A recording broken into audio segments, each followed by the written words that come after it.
экс-президент Сооронбай Шариповичтин иниси Асылбек Жээнбековго таандык болгон имарат.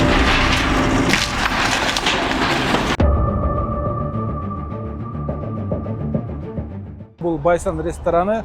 Акматбек Келдибековду билесиздер, бул жогорку кеңештин төрагасы кызматы, спикерликти аркалап келген. Эрдент жеке клиникасы мурдагы налоговыйдагы иштеген көп жылдардан бери иштеп жүргөн Эрмек Чоюнов аттуу жаранга таандык.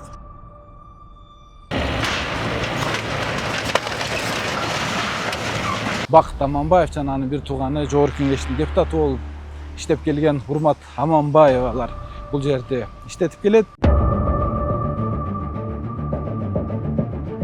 Насирдин Исанов көчөсү, Юго-Восток.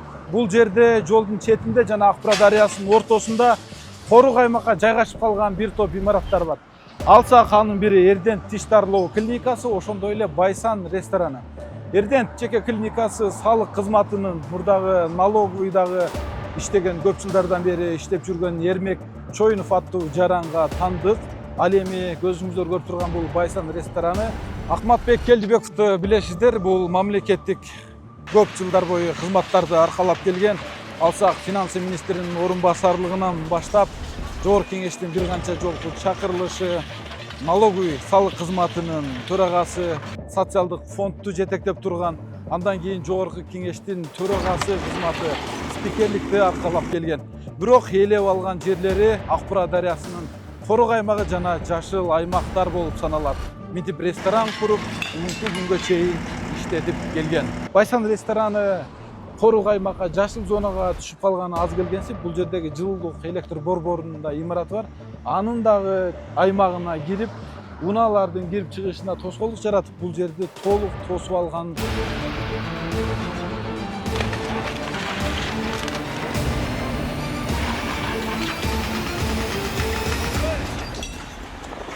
Айта турган кийинки объектилерибиз бул жакта өзүңүздөр көрүп тургандай жетиген рестораны дейбизби, же чайхана дейбизби, эс алуучу жайлар, бул жерде тиш дарылоо мекемеси курулуп калган.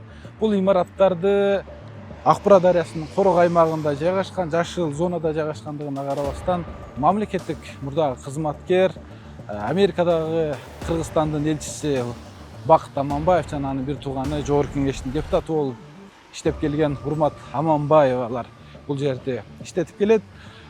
Тиешелүү кызматтар жашыл аймак экендигин, Акбара дарыясынын Корук аймагына курулуп калгандыгын айтып, буга чейин дагы эскертүүлөрдү берген, имараттарды бузуп, жерди бошотуп коюңуздар деп. Бирок реакция болгон эмес. Бир канча эскертүүлөрдөн кийин мына бүгүн тиешелүү кызматтар келип, бузуп, алып салуу, жерди бошотуу боюнча жумуштарды баштады. Бул жерлер дагы бузулуп алынып салынат. Дагы бир имарат Акбара дарыясынын 50 метр Корук аймагы сакталган эмес. Көрүп турганыңыздардай, бул жерде жашыл аймактагы бар парк келип туруп могул имаратка такалат.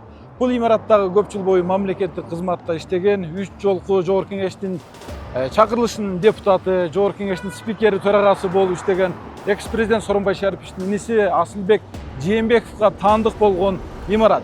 Бул жер дагы азыркы тапта бошотулуп алынып, көрүп турганыңыздардай жашыл аймак улантылып, бул жакка чейин толук эс алуу жайы болуп курулат. Ушул тапта муниципалдык менчик башкармалыгы буларга эскертүүлөрдү берген.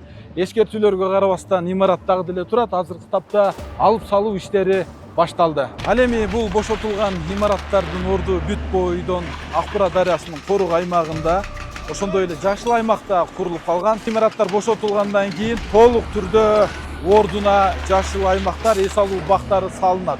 Анткени имараттардын башында же аягында көрүп турганыңыздардай жашыл аймактар бар. Бирок ага карабастан кызматы бар учурунда кызматынан пайдаланган абалда минтип Корук аймактарды, жашыл зоналарды тосуп, минтип коммерциялык багыттагы курулуштарды куруп алышкан.